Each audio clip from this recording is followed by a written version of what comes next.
people I meet inspire me. Every day, I am reminded just how lucky we are to live in the greatest nation on earth. My current role and position I attribute to be an honor and a privilege. Now, my life has been thrust into the limelight through the media and the tabloids. However, I hail from humble beginnings of which I am extremely proud. I was born January 17, 1963, on the south side of Chicago, to Frazier and Marion Robinson. We lived together in a one-bedroom apartment with my older brother, Craig, whom I adore. Craig and I were just 21 months apart and often mistaken for twins. However, we were very close, even sharing the same sleeping quarters in the living room, separated only by a hanging sheet. My father was a city pump operator, and my mother worked at home as a secretary for Spiegel. Education was the most important emphasis in our home, and we took it very seriously. Both my brother and I learned to read at home at the age of 4. We both skipped the 2nd grade. And by the 6th grade, I was placed in gifted classes for taking French and other accelerated courses before enrolling in the city's first magnet school for gifted students, where I also served as the student government treasurer.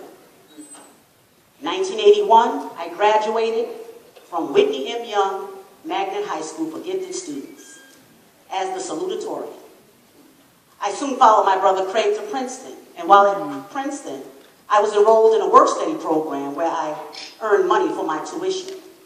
I worked in the Craig A. Field Center for Equality and Understanding. There, I established an after-school reading program for children of the manual workers of the university. I graduated cum laude in 1985. I immediately enrolled in Harvard Law School to earn my Juris Doctorate, but not before making a name for myself as one who always stood up for things that she believed in. I participated in numerous protests and demonstrations demanding an increase in minority student enrollment and minority professor employment.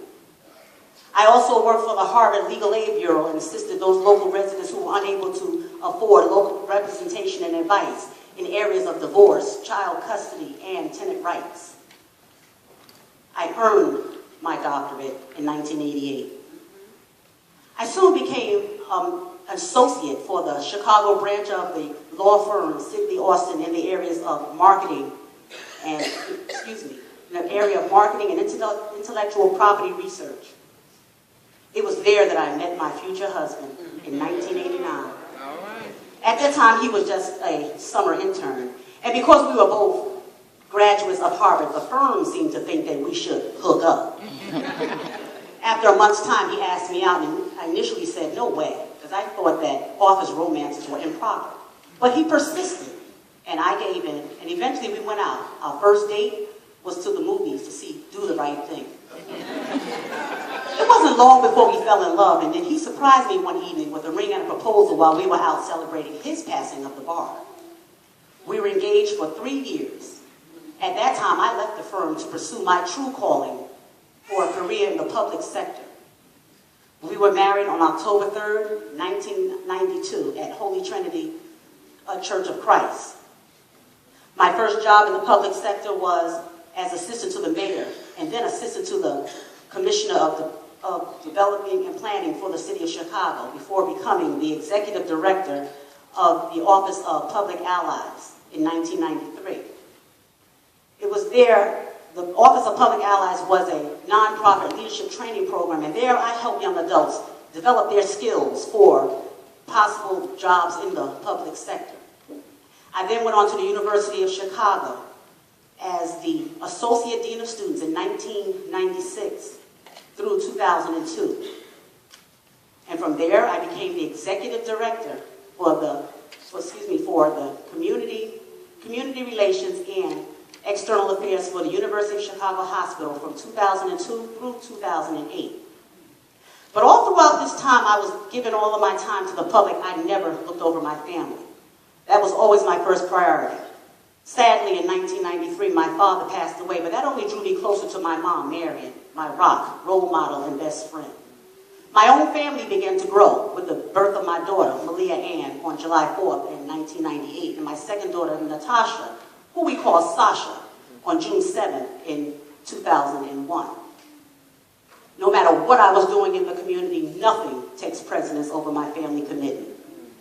But all the while I was pursuing my professional career, my husband began to show his political aspirations. At first, I was leery, but not because of him, but because of the unstableness of politics. But despite my reservations, I was there for him as his biggest supporter, even in his loss to the U.S. Congress in 2000. But not giving up, I was there for his win of the U.S. Senate in 2004.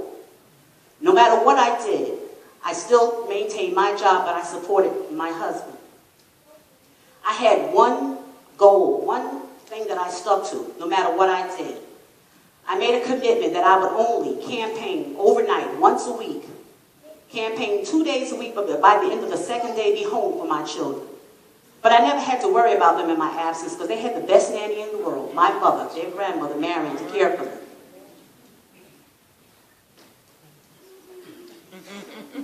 It's all right.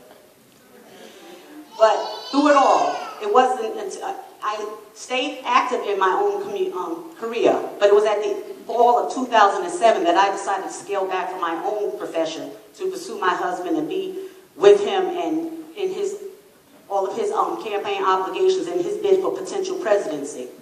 Of course, this led to that historic day in 2008 when my husband became the 44th and the first African-American president of the United States, which in turn made me the first lady of African-American descent.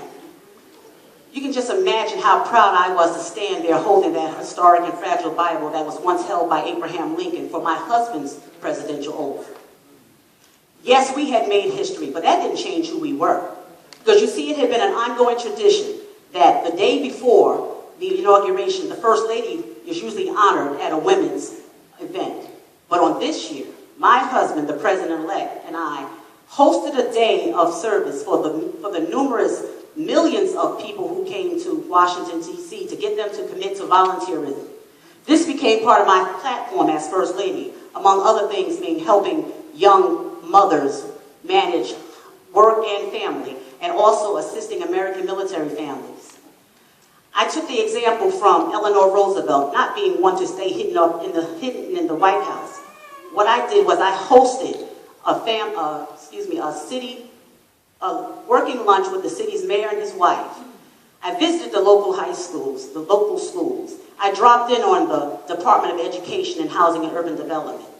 But my main and my most precious campaign is fostering healthy eating and healthy living for families and children all across the country. So through it all, my ultimate goal continues to be my family and raising my children. So if I could leave you with this one thought, it would be this. Choose people who lift you up. Amen. Find people who make you better. Yeah. Of course, I know I made my husband better. Who am I? I am Michelle LaVaughn Robinson Obama, your First Lady as wife of President Barack Hussein Obama, our second-term President of the United States. That was pretty awesome.